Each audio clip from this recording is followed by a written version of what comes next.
Welcome back to another episode on Cut from a Different Cloth. I am joined by a very special guest today. Please. Hi, my name is Sabrina Andreatta. I'm so excited to be on your show today. Awesome. Yeah, no, and I know we've talked about doing this before, and I'm super excited we're finally getting on here and pretty much having a good time like we always do. We always talk about funny stuff and good things to talk about anyways. But I wanted, specifically to talk about what you've been doing and your journey so far and what kind of makes you you and what interests you in your everyday kind of life. So Right, so we always talk a little bit about my degree when I went to university. So I graduated from the University of San Francisco, and originally when I went into school, my degree was in biology.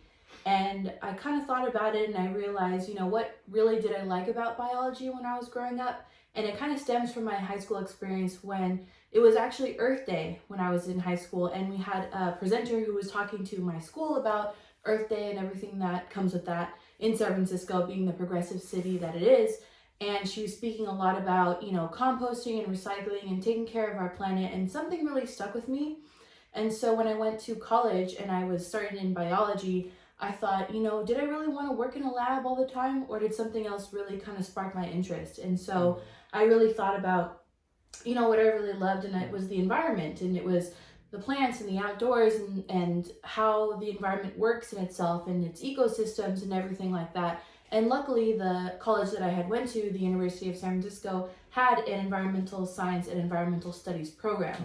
And so the environmental science program is more the science and the lab type stuff, and environmental studies is more working with the people specifically. So I really found myself loving the environmental studies type portion. And so I decided to switch my major. And so now my degree is in environmental studies. And also during that time, I found myself really loving urban agriculture. And in the city that we both grew up in, San Francisco, we know this is a huge metropolitan city, but it's pretty progressive. So everyone loves sustainable food and, farm to table food, and as trying to be, not have as much, stuff into the world that's bad, right? So a lot of pollution, anything like that. So as much as we can kind of, like a smaller carbon footprint. So I took a lot of classes involving that. I minored in urban agriculture. My minor is in environmental studies, and I kind of really stuck with that. Within my college years, I had 2 internships, one with a farmer's market down at the Ferry Building. And at that time, I was teaching kids 1st grade through 5th grade about sustainable eating, about urban agriculture, about what farmers markets really mean to them. And these are low-income public school kids. So, they would probably never go to a farmer's market or not be able to go to that farmer's market because most likely their parents wouldn't able to afford a $4 peach, right? But it's about what that means to the environment and making that accessible to families who cannot afford that kind of healthy eating. So what's really nice about this farmer's market specifically is that if you are on food stamps or low income, you can take that money and go to that farmer's market and they will double it in market coins. So you take $20 in your money that you made and they will double it almost to buy freshly grown produce from this farmer's market. So that's really nice to make it accessible for families who can't provide that for themselves. So that's really nice. Another internship that I had is kind of local. It's called Alameda Farm, and that was more hands-on. So I was the grower. I put the seeds in the ground, and I helped crop, compost, everything. I was hands-on when it was raining, and it teaches you something. It teaches you a lot about food, and I think that's something that's different that we're not quite used to today. Is where we appreciate all this food and we love the fancy restaurants, but and a lot about, being vegan and being vegetarian is, do you actually know where this food is coming from and how much work it takes to produce this and how much water it takes and how much land it takes and everything like that. It's really important to be aware of all of those things when you're paying for the cost of a product or a food or anything like that. Yeah, we can all go buy a cheap food like that, but how was that raised and what are you putting into your body, And I'm not saying that every time you should be doing this and that. Cost really comes along with all of that, So again, that's kind of my next point of, sustainable eating is, not everyone has the means to purchase all of the things that they want to be healthy with. Right. So, I mean, it kind of just depends on your life situation and the small choices you can make to live a more sustainable life to begin with. And speaking of those like So, yeah. life choices, I know for me, most of the things that I know that I've tailored into my lifestyle has come from an awareness that you've given me, and and whatever else that I've been learning off, but more so with you, you really live like it's practical, and I kind of would like to ask maybe if you had any tips on maybe something we as myself or viewers, like what can we do today, or maybe like start thinking about I could change something about myself today or tomorrow, and like I guess to say more practical, Right. And so I think what's hard about sustainability and the environment is I know when I was learning it in taking it as a major, it's really we like to joke about it, like we like to say it's very sad, like we joke about it, it's a sad major because we learn a lot about this stuff and it seems very grim, right? We're like, we're taking on all of this guilt, all this blame, and it feels really sucky sometimes. But then there's this glimmer of hope where, maybe one small change, like everyone was having a fit over the straws, right? Like plastic straw this and plastic straw that. And I'm one of those people. I'm not gonna lie. Like I don't like but sometimes it sucks. It does. Right? But you gotta drink a little faster. But we have these kind of innovations like Boba Guys, for example, has these bamboo straws that don't melt on you. You're paying maybe $6 for boba, but you can recycle that cup. The boba is delicious. Yes. The bamboo can be composted, and we're in San Francisco. So you kind of have to think about the production as a whole, and so what are you paying for? Sometimes you want convenient boba that's cheap and you can just toss, but otherwise, like what are you paying for? You're paying for that person's San Francisco wage, you're paying for the environment it can be recycled, you're paying for that straw to be composted. Okay. That's sometimes you have to think about that. See, and I like that you bring that up because how many people actually really, it's more so the investment, of the people, the organization, the awareness. I myself can take this and really chew on this because it really makes me think now that I know that the why and the reasoning, it makes me now it actually brings the thought up now. Now we're choosing. Now we're like, okay, well, I know this now and I know that. What do I want to choose and what do I want to feel good about doing? Yeah. You know what I mean? So I think that's so important. Yeah. And everyone, me included, and my family included, like we are a middle class family and sometimes, we forget our bags to go grocery shopping, I do, but the way that you think about it, sometimes you don't have to feel down about yourself. That time you forgot, but use the bag for something different next time. Use it as your garbage liner. Use it as something you give to your neighbor. Reuse it again. That's the whole point, is to reuse it again. Okay. So like you don't have to feel bad about the one choice that you maybe made wrong, but you shouldn't feel like that, You should always think, everyone likes to call, especially in the environmental world, everyone likes to be called like a hypocrite, like you're vegan but you have this beautiful leather jacket or this beautiful fur coat and everyone's like excuse me.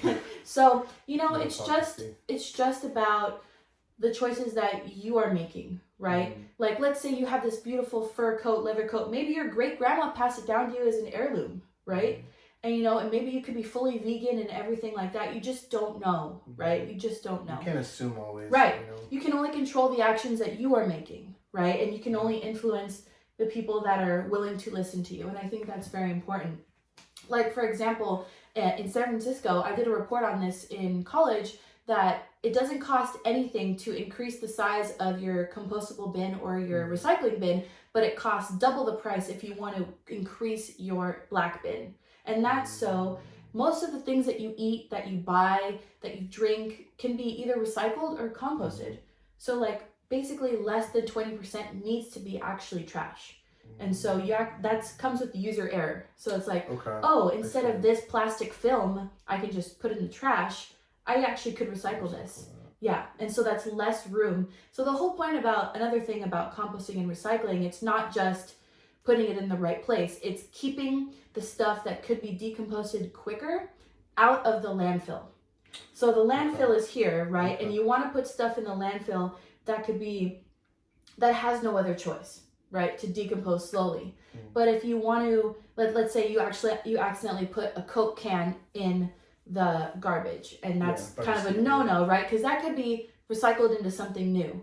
But the whole point is to keep the space out of the landfill so that things like chip bags, right, that cannot be reused. Right. That has to go in the landfill. And so that is basically saving room in the landfill for things that can't be recycled or composted. So that's the whole point. Like, you use a bunch of paper towels to clean up a mess, right? Putting that in the compost leaves room in the garbage for things that need to be in there.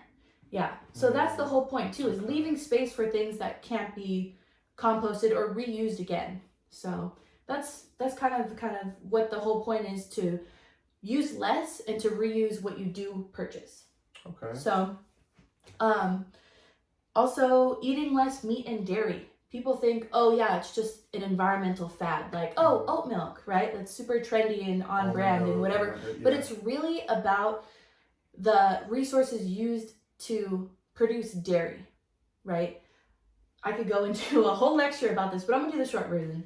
That, having dairy farms is so much land. There's a lot of waste. Cows produce a lot of waste, and that creates, greenhouse gas emissions, creating more of an ozone layer in the universe. And so that takes a lot of space. And dairy, not that great for you. Yeah, vitamin D and C and all of that, but you can get a lot of that from other things. Mm-hmm. And I think the emissions, the amount of water, the amount of land, the amount of resources it takes to have a dairy farm is way, way less than having almond milk, soy milk, rice milk, oat milk, everything else. There's many other options that are way less in emissions that goes up and creating an ozone layer even bigger. So that's another thing. 1 day a week, meatless Mondays. We used to do it. We used to do it at my college all the time. Meatless Mondays, just 1 day a week. Go plant-based. That's it. Start small, and I think that's really important. So, and then you're like, okay, maybe today, if you have the means to choose the Impossible Burger over this burger, maybe 2 times out of 5 you choose the Impossible Burger, and I think that's a great step. Just taking the small step every once in a while. Not always. Would you say also with the knowledge, with knowing and having accessible knowledge, but also having the right attitude towards things too, maybe changes the perspective as well? Yeah, absolutely. Just, thinking like, yeah, I have the means to, not everyone has those means, right? $8 Impossible Burger, $5 cow burger, right. Not always, but maybe 1 time out of the week, 2 times out of the week, About meatless, trying. trying. And that to me personally is worth more than if you can afford it every day or not, if you're the perfect vegan or not, if you're the perfect vegetarian or not.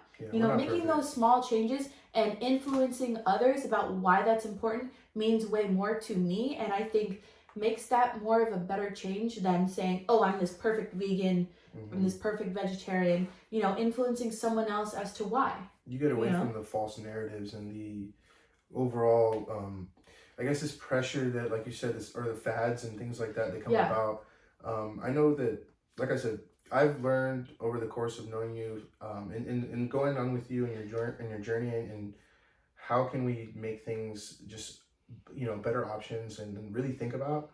And I can say that, like, I've really kind of pay attention more, because it, I see that it matters to more and more people, and then especially someone that that you can kind of like, you're credible in your sources and what you say. It makes it more comforting for me to be like, I can actually go to this person.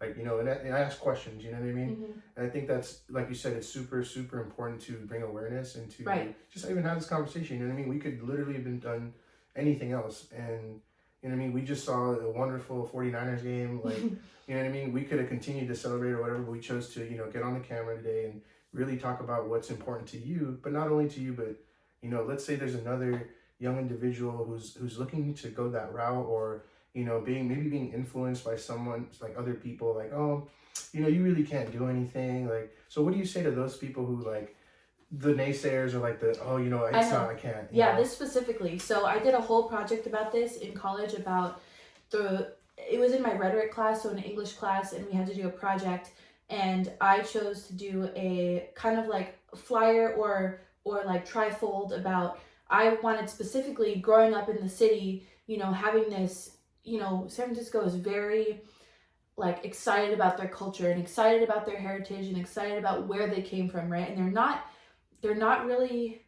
the people that are from here, they're not very excited about change.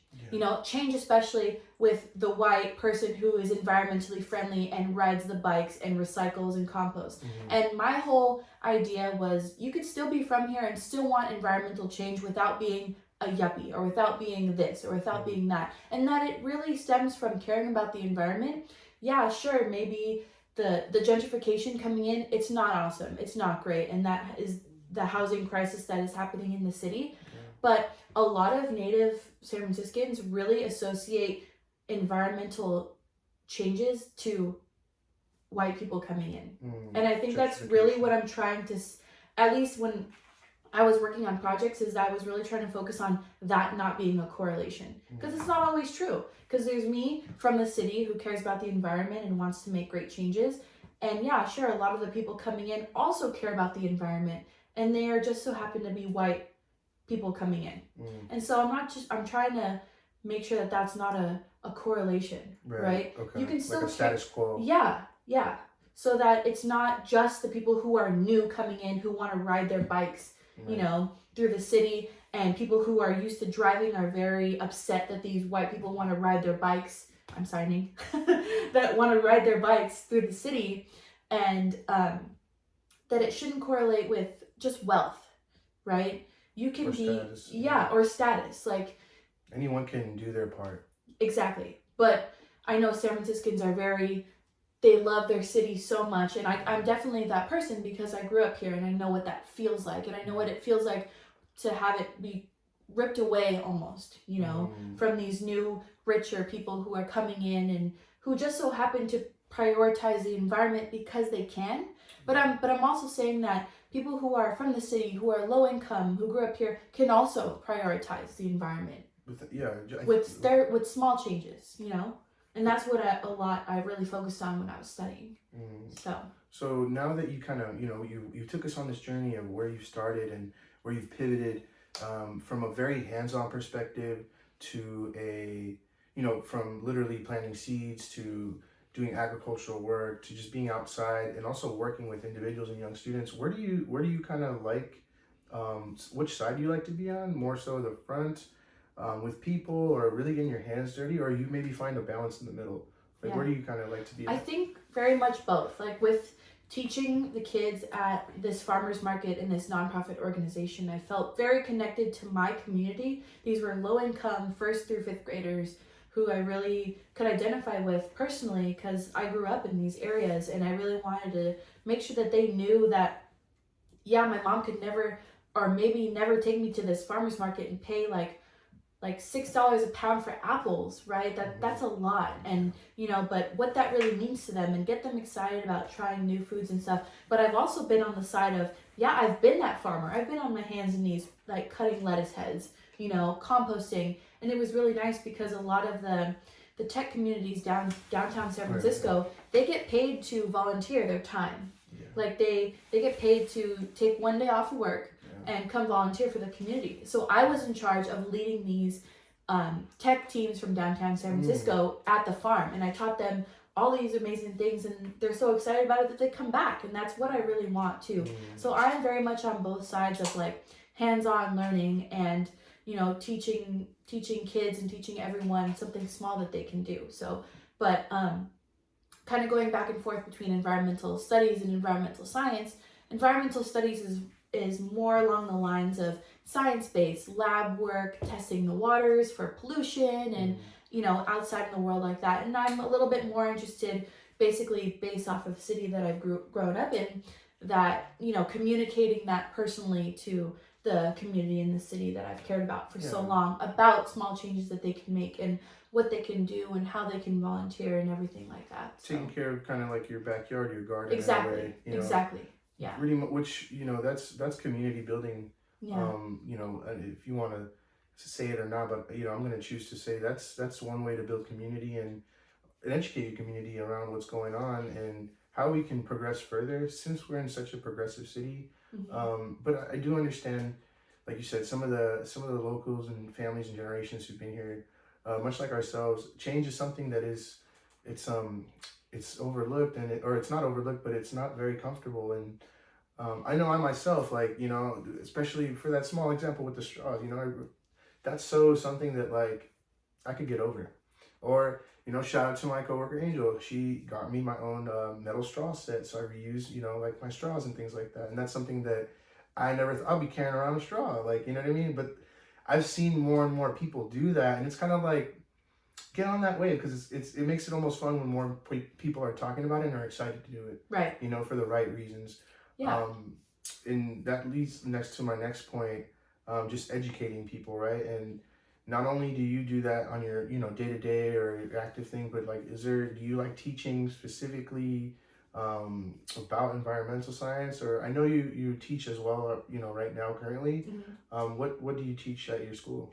Right. So I always found myself teaching, and I really loved teaching at the nonprofit that I was at. I always thought I would be teaching something in the environment, either to kids or whoever, and I still feel like I might end up there someday. Mm-hmm. But I kind of found myself teaching American Sign Language that I had learned in college. I had taken 3 or 4 years in college, and I was a tutor, and I was just really passionate and been really, you know, really gung-ho about it, and a job opening happened to be there for high school students, and it was a big step for me, and I really enjoyed it. And I haven't taught at that level. I've taught, you know, summer camps and volleyball camps and all those camps. I've worked with kids a lot, and I've had a lot of community service projects for my high school, all with kids, but it was very young kids, like first grade to at least 8th grade. So high school students was a new jump for me, and I was nervous but really excited. And this is my 3rd year at this point, and I really do enjoy it. Teaching them a language that I'm also very passionate about. You know, it's kind of silly, but I teach these kids this, is that, you know, you can learn how to sign, but you can't teach a deaf person to hear. And so I think that's very important to bridge this gap between, you know, someone who has, you know, somewhat a disability, so to speak, is what, you know, hearing people like to say.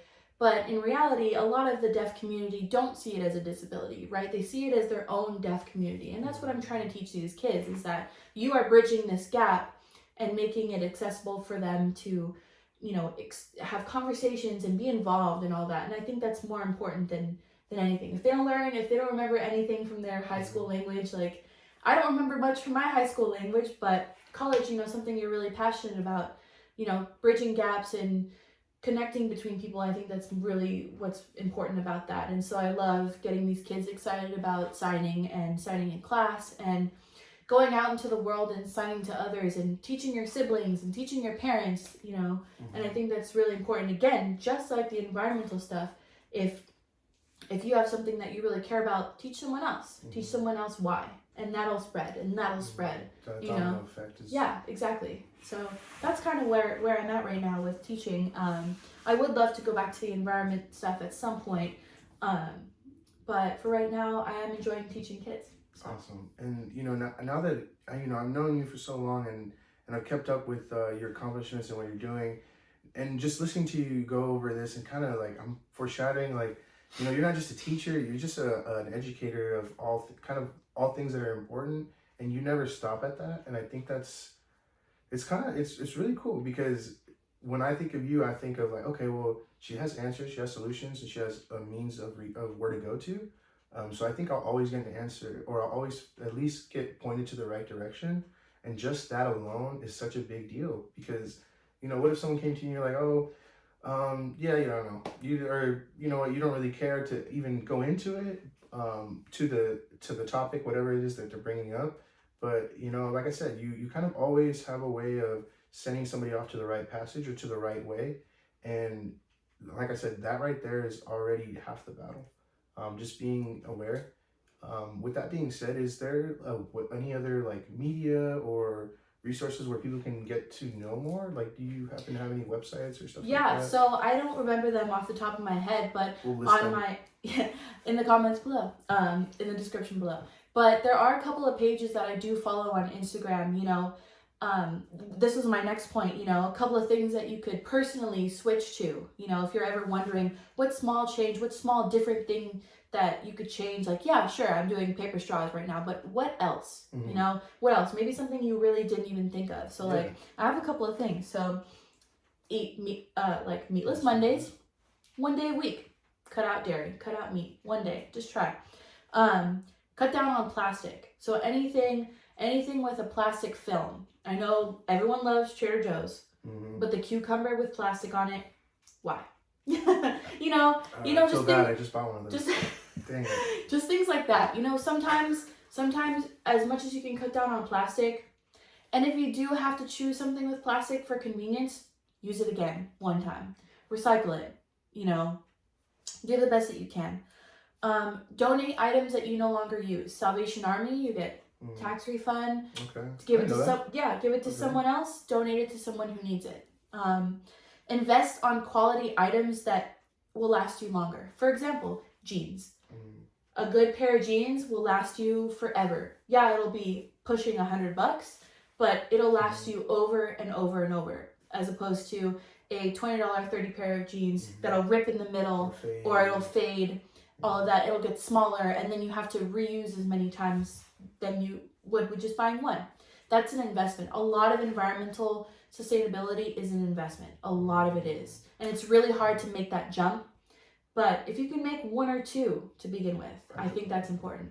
I know specifically investing in quality things in your personal carry. Like for me, it was Hydro Flask for sure. I used to go through a lot of plastic bottles, a lot. My room was just full of a lot of plastic bottles. But I'm finding myself like really sticking to, the Hydro Flask, or, even getting excited to personalize your own, just to have it and know that, okay, this is what I need to use all the time. Make it fun, make it enjoyable, or like look forward to it. Yeah, exactly. And that does help. Now it's like become a trendy thing, but especially in San Francisco, we have that luxury where, like every place you go to has a water refill station. And we are so lucky. Never take that for granted in California. We have the best tasting water ever. Sure. And we really take care of our water, especially San Francisco. So, for those who've lived out of state or have gone out of state, I'm more comfortable drinking my city's tap water than... You should be. It's the best tasting tap water. It literally, and it's funny when you can really taste the difference, but we're very fortunate of that. But yeah, what is there like any other tidbits you have for us as far? So I have a couple more things that you can change if you so decide to. Choosing sustainable and green beauty products. So if you like, you like makeup, you like skincare, a lot of the skincare and makeup companies have green products, so not tested on animals, made sustainably, XYZ, all of those. Dryer balls. So everyone uses dryer sheets to make sure that the static cling doesn't happen. There are reusable dryer balls that you could purchase. And then all of those, it's very trendy in San Francisco to have these subscription boxes sent to you, makeup subscription boxes, shaving subscription subscription boxes galore, right? There are amazing sustainable subscription boxes too. They're like, they put those packs together. There's, everyone uses plastic cling wrap. There's actually beeswax wrap that you can reuse over and over and over. There's things where you can save your avocado and oranges instead of putting plastic around it. It's silicone. Many, many things that you could use. Natural sponges, so don't use sponges that are, synthetic. They make natural sponges.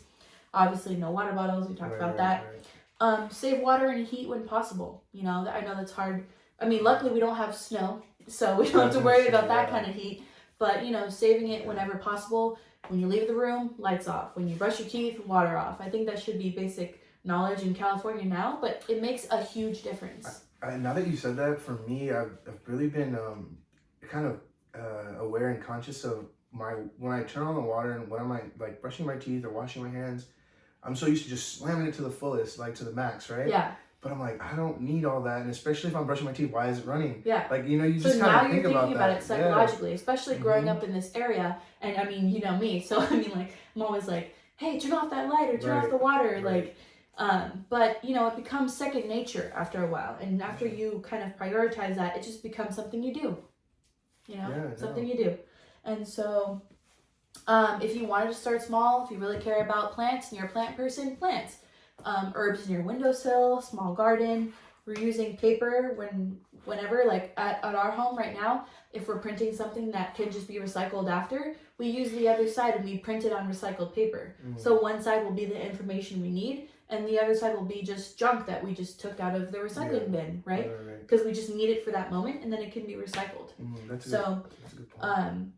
Yeah, basically the whole point of all of these changes is if you have the means to make a more sustainable choice in that moment, make it. Right? So like I said, like if you have all of these choices to choose like the regular burger over the Impossible Burger, make the choice sometimes, Not you gonna lie, know? they're tasty. Or like paper or plastic, you know, if you're gonna reuse the paper bag, choose the paper bag if you have to. Yeah. You know, but you're doing something else to help, you know. Yes. We can't be perfect 100% of the time. At least I'm not, you know, It's my not family easy. is not. We're trying, and the earth will be fine.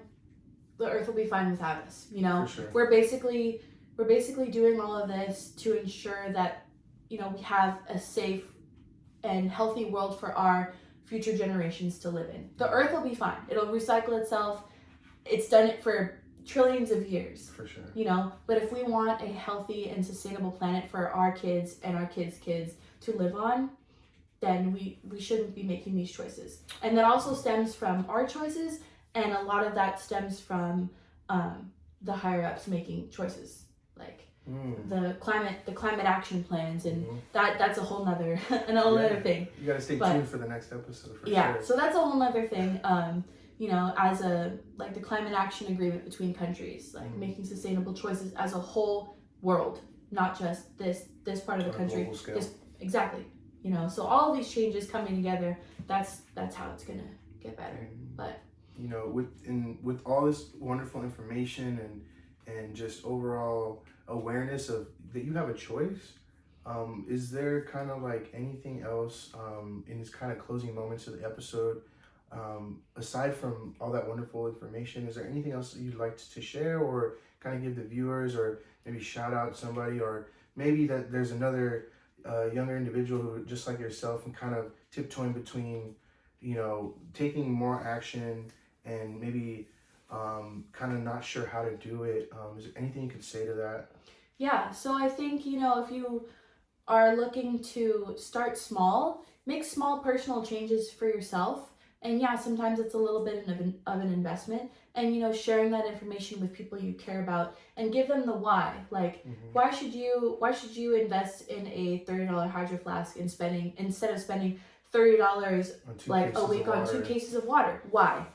Give them that why. But also be understanding about it, you know, because you never know someone's life situation in that moment, and just having an open conversation is really important. Making small changes for you, your family, and then that'll stem out into the world, right? Then you're going to start making bigger changes for yourself.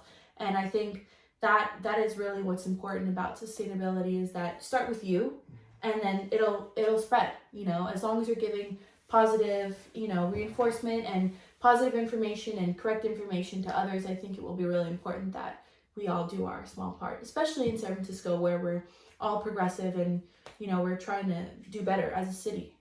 And I just want to say too, it's okay to care.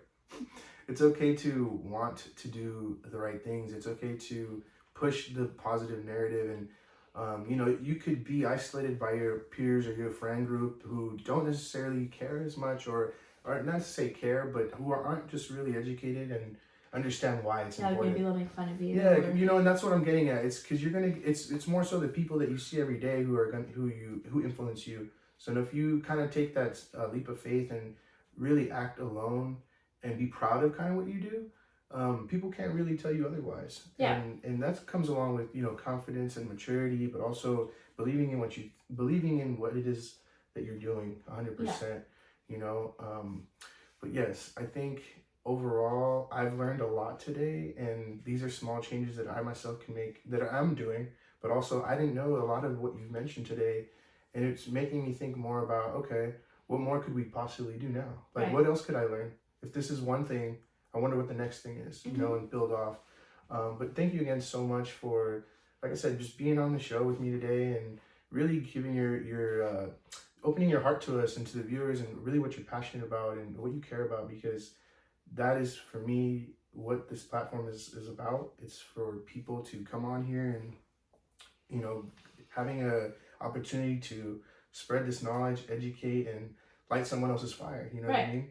So I just want to say thank you again, and I look forward to another episode on, you know, And stay tuned because we will stem off with wonderful ways to sustain.